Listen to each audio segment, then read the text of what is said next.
ভাবছিলাম কি শিব স্যারের তো 3টে চোখ, আমাদের 3টে চোখ নেই কেন?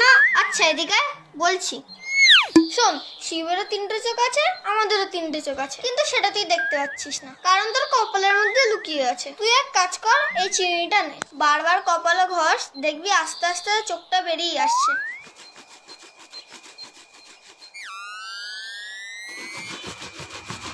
উফ, কি জ্বালা করছে, মনে হচ্ছে চোখটা দেখা আছে, দেখে আসি তো। এখনো দেখা যাচ্ছে না, মনে হয় আরো বসতে হবে।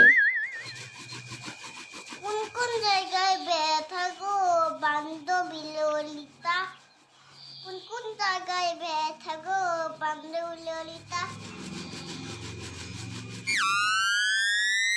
বাবান, এই বাবান, এ কি আঁকাবাদ দিয়ে কি করছিস এসব? ও মা, দেখো তো আমার কপালের চোখটা দেখা যাচ্ছে কিনা।